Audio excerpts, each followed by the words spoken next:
What's good, family? Let me go ahead and screen record.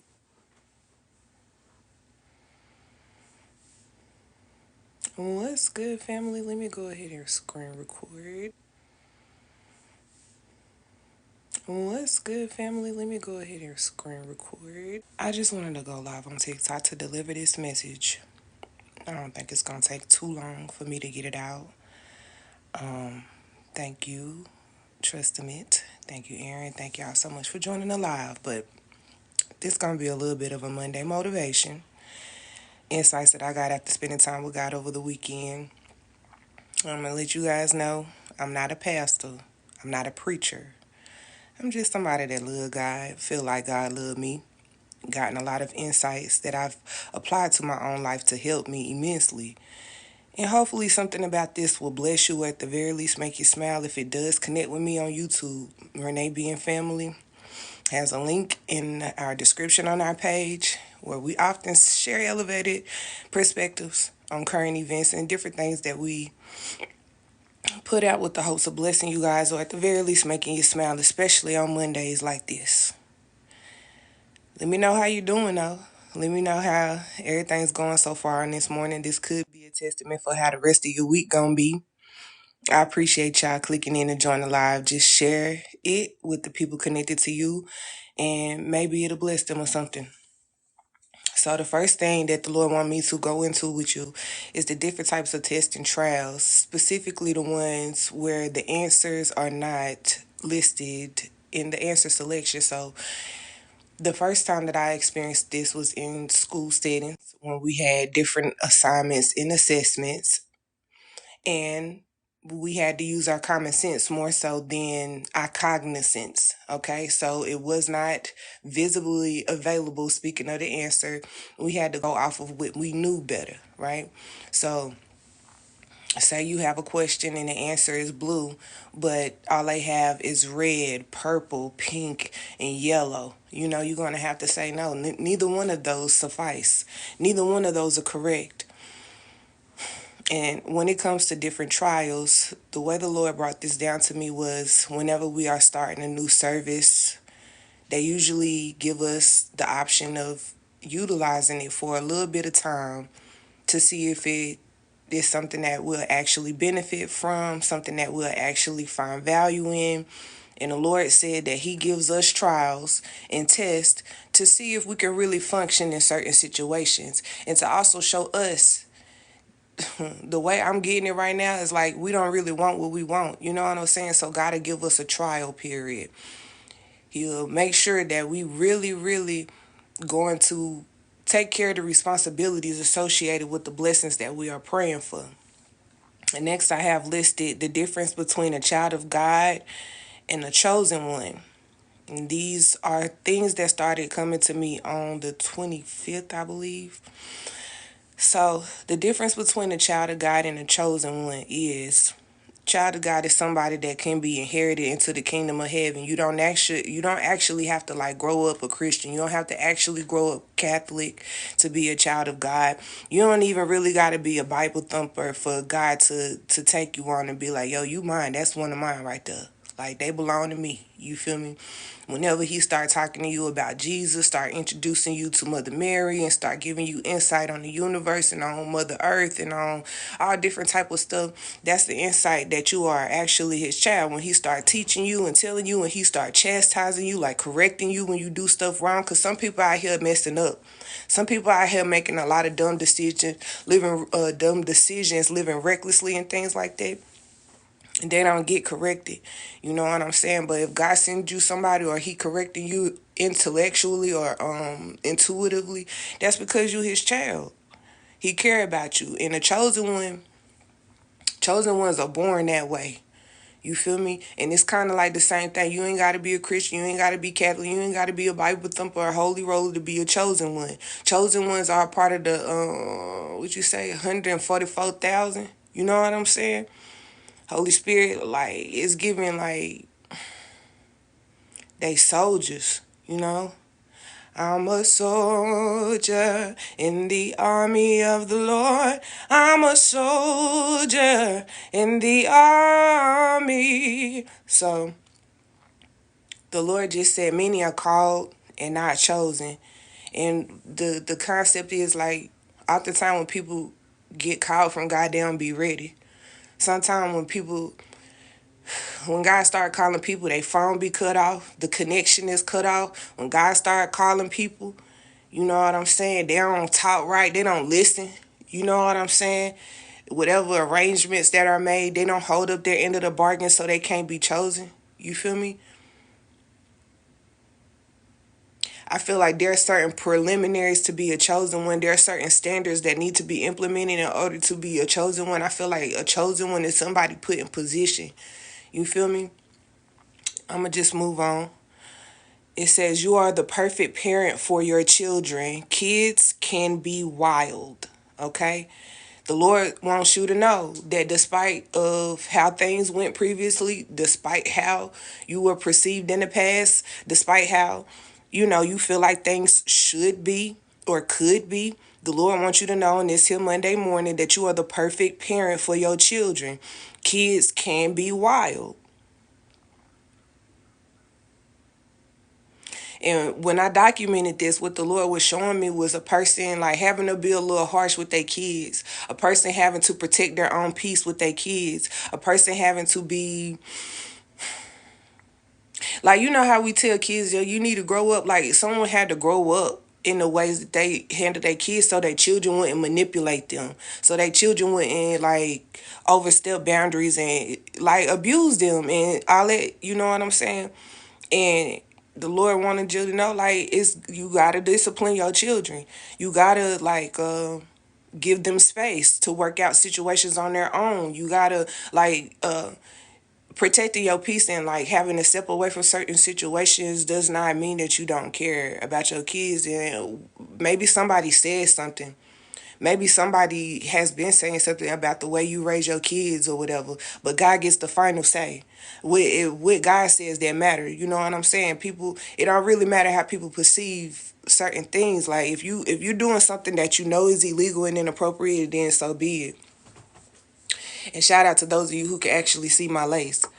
But anyway, you're the right parent for your kids, okay? Next I have written, what is a healthy lifestyle? Okay? On this here morning, the Lord wants us to tap into the concepts of what a healthy lifestyle is, okay? When it comes to your lifestyle, it's the way you living. It's the way you decide to show up in life. It's the way you decide to do things in life. And I thank you so much, women. Thank you so much for trying to join my live. A healthy lifestyle consists of you doing things that cultivate healing. When it comes to a healthy lifestyle, it's very damaging. Unhealthy lifestyle is very damaging. Okay, so let's just focus on the healthy lifestyle in this moment. What is a healthy lifestyle? If anybody have any concepts, comment down below for the people in the community.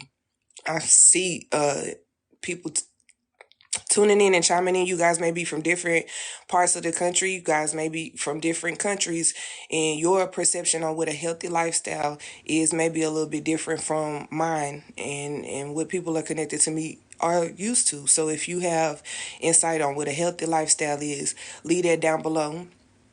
The first thing that I'm thinking of is consumption. Okay, the things that we consume are really directly affecting you. Okay, the things that we take into our body. Thank you, Broken Muda. Shared alive. Things that we take into our body, they become a part of us. They become embedded in us. Okay, so if we indulging in things that are unclean, then we become unclean too. A healthy lifestyle is doing things that are good for you, doing things that are beneficial, doing things that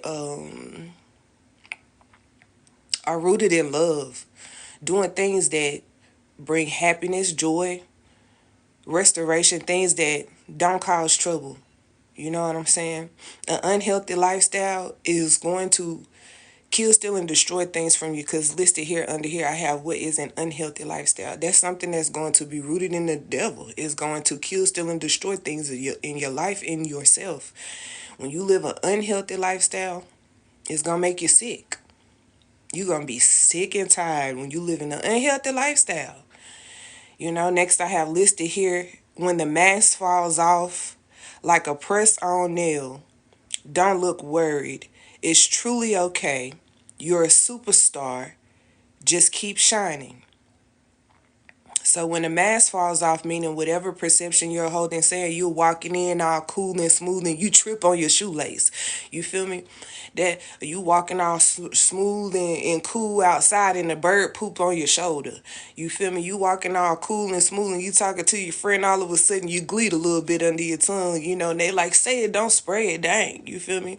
You all chilling, you minding your business, vibing, and all of a sudden somebody say, dang, your breath stink. You feel me? Don't lit your mask, don't drop your mask, okay? And if it does pop off like a pressed on nail, because the thing about pressed on nails is like we don't be knowing when they gonna pop off. We be checking out at the grocery store and the daggone nail pops off and you can't be like, oh, and then run out like like you super duper embarrassed. You know what I'm saying? So it's given. Don't be super duper embarrassed if something weird happens. Don't be super duper throwed off if something unexpected changes and people are around to see it and maybe even laugh at you about it. You know what I'm saying? God said just keep rooted. He said you a superstar. God said you are a superstar and just keep shining. Okay? Find humor and humility in certain situations that would normally be embarrassing. Okay. Next I have listed, don't question yourself, question God.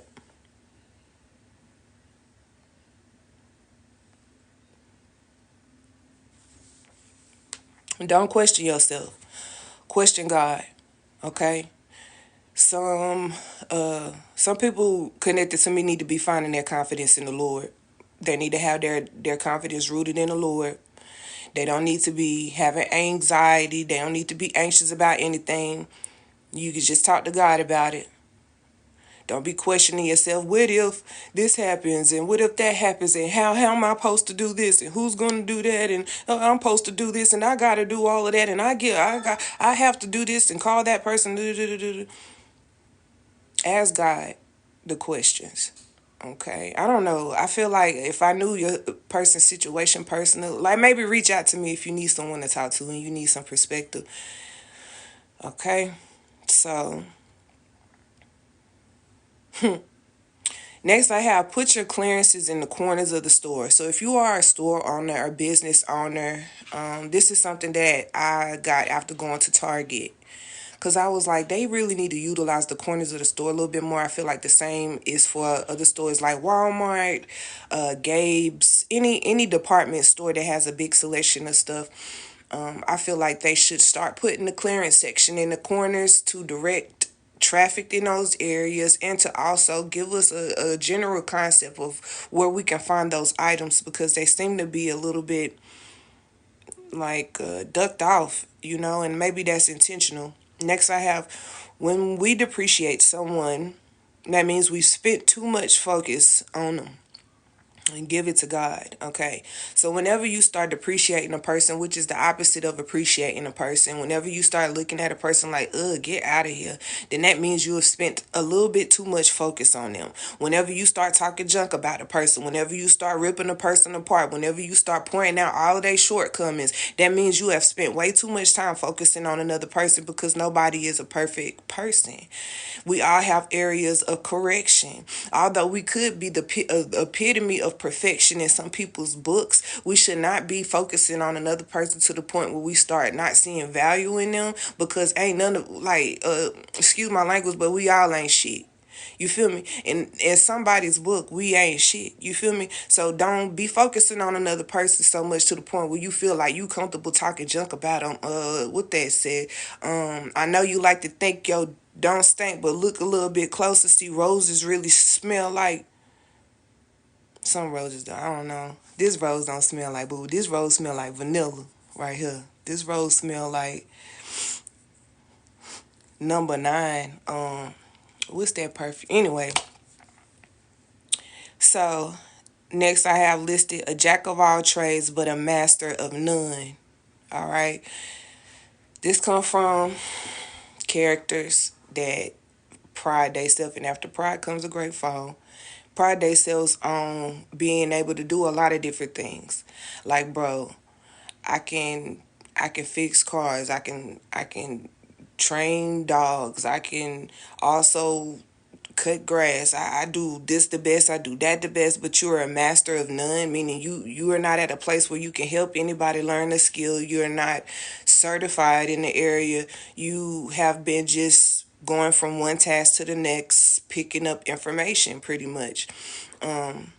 So a jack of all trades and a master of none. People talk about this as if it's like a sin, like something's wrong with it, like you still ain't shit type. Like, yeah, you can do this, you can do that, you can, but you know you ain't. What the Lord just talk about is like people who be working without money, so they don't get respected for what they do. They get looked at as a jack of all trades and a master of none. You know, making money does not make you a master of something. Just because you don't get paid for it doesn't mean you're not a master of it. So the Lord, jack of all trades. So the Lord is like, it all worked for your good. Like every bit of skill, every bit of knowledge and information. Like don't let nobody discredit you or downplay your knowledge. Don't let nobody discredit or downplay your contribution to life or to the world. No matter how little bit of money it brings in, no matter how little bit of people that you come in contact with, like jack of all trades but a master of none is not something that you should be ashamed of, because your time is coming. Everything happens at the right time, you feel me? And a person throwing shade at you, a person giving you negative perceptions based off of where you are in life, is just a preview of what's to come for you. If you look at it from a positive perspective, like these negative Nathans and these naysayers, you feel me, they are nothing compared to God. Again, like I said earlier in the video, God gets the final say, you know, a master of none. Like a person cannot tell you that you are a master of none. They don't know you. They don't know what you're capable of. They don't know what God is. See, that's crazy. The Lord been talking to me about, because on Renee being family, it's about me and the people that are connected to me being treated like the family I never had, you know? And the Lord has been talking about people connected to me that grew up and grow up and still like around family that just talk dog crap about them. Like they don't have no respect. See, the Lord said a prophet is not respected in their own home.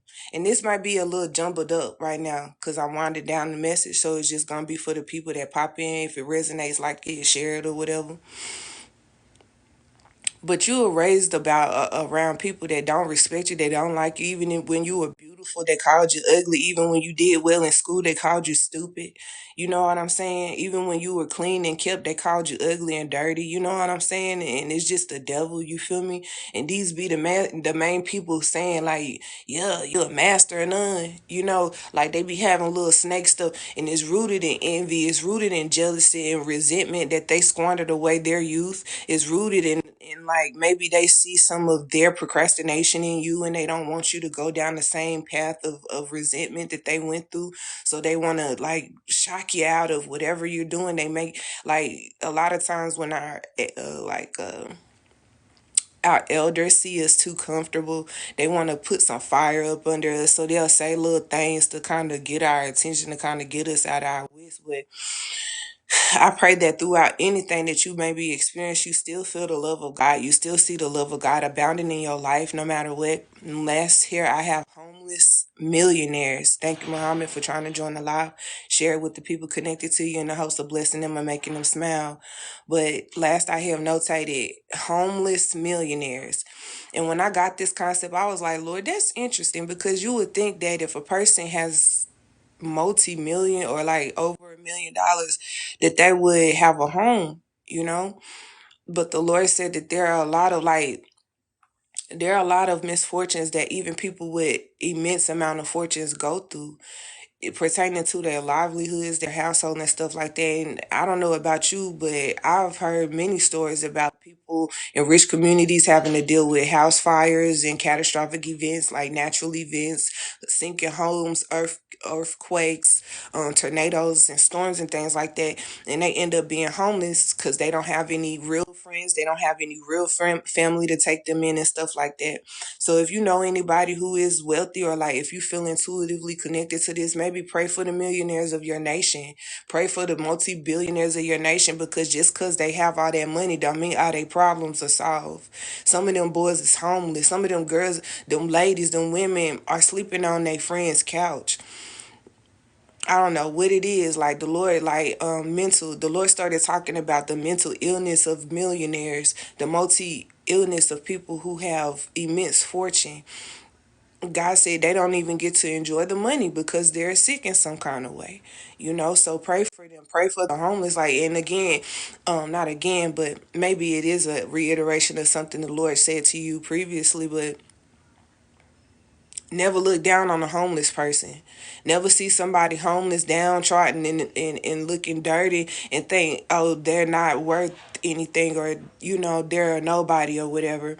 The Lord says there's a lot of different skilled people living homeless right now. Like, you have lawyers out there, you got physicians out there, like they real physicians, like they'll really help you if you sick, you feel me? They got people out there that are teachers, they got people out there that are not drug addicted and are not on alcohol. They just got into a situation that they were not prepared for, and nobody in their circle is willing to help them. They need to connect with God. They need to connect with Jesus. They need the Holy Spirit to walk by them. And there's a story in the Bible that I'm reminded of right now, where the Spirit of God walked by somebody on the floor, and he seen them covered up in their own blood, and realized, like, dang, nobody really cares about you. Said that some people wouldn't even put lotion on you when you was a baby. You feel me? Like, there's some people out here that really don't have a soul in the world to care about them. So if you see someone that is in a situation that you feel like is less than what you got going on, or is not as up to par what you got going on, you better pray for them. You gotta pray for them. You gotta pray for them. I don't want to say it could be you, because it's some people that it would never be, because that's not the portion that God has for you. That's not why God brought you to this plane. That's not, you know what I'm saying? But just in case it could be, just if the Lord put it on your heart, okay. See, the Lord said he putting people in position. You feel me? If the Lord put it on your heart to pray for somebody, pray for them. Don't think like, oh man, I can't pray for them. Who am I to pray for them? Like, I can't talk to God. See, because there's some people who feel like they can't talk to God unless they in church. But the Lord is giving you an invitation through Jesus Christ to speak to him in your personal time, in your private place or whatever. You can pray for homeless people. You can pray for the millionaires. You know what I'm saying? He wants you to value the skills that he is giving you to help you get through life and to help you help other people. He said, again, just to reiterate the topics that I discussed in this here live broadcast, when you depreciate someone, when you talk down on somebody or someone, when you are negative towards someone, you have spent too much time focusing on them. You need to go spend time with God. Whenever you start getting negative, go spend time with God. Again, if you have a store, if you weren't running a sale, if you have a clearance going on, put it in the corner so it could be easily seen and people will know exactly where to go to get to it, and most people do that. Like online, you go to the corner and click on it, and then to drop down and you will see the sale section or whatever. Don't question yourself, question God. This is not a time to doubt, okay? This is not a time to be downtrodden. This ain't a time to be worried about your past and discrediting yourself.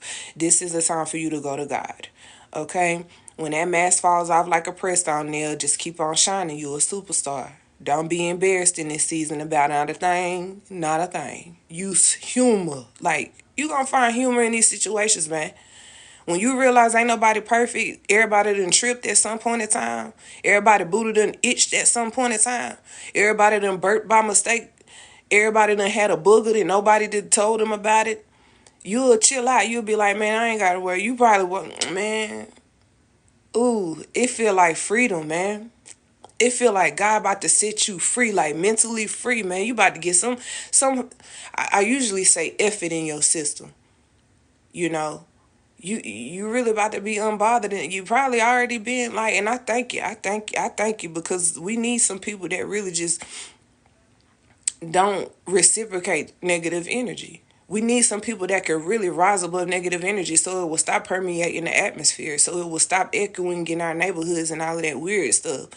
All these people waking up on the wrong side of the bed, waking up just wanting to pick a fight. Like, I grew up, because I worked with people who have mental delays. I worked with people who have autism. I've worked with elderly population that got Alzheimer's and dementia.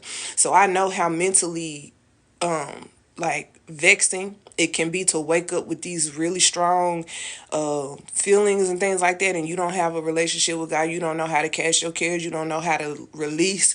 You feel me?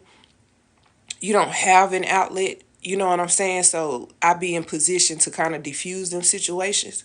You feel me? But where I'm at right now, this ain't one of them positions. You know, this ain't where I was hired to coddle a person. I wasn't hired to I wanted to say like cast out certain demons, right? This ain't, I'm not hired. I'm not being paid for this. I mean, if you want to cash app, you can donate. You definitely can. But what I'm saying is like I'm here because God just wants you in perspective so he could put you in position. Oh, that's where you wanted me to tell them, Lord.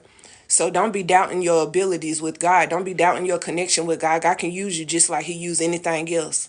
God can use you just like he used anybody else. So when he puts you in position, be prepared to just stand in your power. Oh, see it. The Lord said, just stand in your power. God said, it's like he with you, he in you, so your presence will be enough. You feel me? A look of confidence will be enough. A smile will be enough. A kind gesture will be enough, child of God. See, a lot of children are being called and chosen in this season. Like I feel like it is like a thing. You feel me? So it's a handful of children of God who are going to be called in this season. You're going to be called to stand in position. You're going to be called to intercede. You're going to be called to speak well. You're going to be called to serve in some sort of way. The Lord just said suffering. To anybody who has felt like you've been suffering, whether it be physically, mentally, or spiritually, oh, this so that God said your rewards will be greater than your suffering. And also, we recently had a lesson on the difference between the soul and the spirit, and the Lord wanted us to know that when it comes to His spirit, it's His. Our spirits are solely here because of Him. Our spirits are solely here because God has ordained it to, and he showed me like it get real for individuals, like because people be trying to take their stuff out. People be trying to get up out of here sooner than they can, and they're not able to. Like, there are people walk around missing parts of themselves because they tried to end it sooner than they were supposed to, and God is like, nah, you're not done. So when it comes to a soul, when it comes to your soul, that's something you have control over. When it comes to your soul, that's something that you can negotiate how you show up. You can negotiate how you feel. You can negotiate with auras or, that's something you got control over. But when it comes to your spirit, nah, that's unbridled. That's something that only God has control over.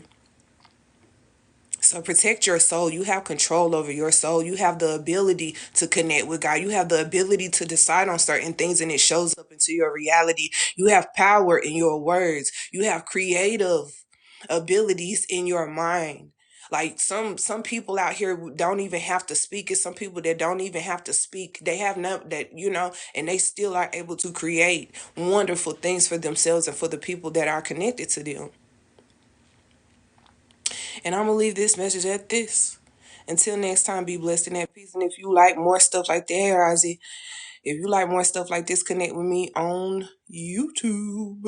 I'm about to go get dressed and ready for my day because I have a child homeschooling. I have another child I have to call.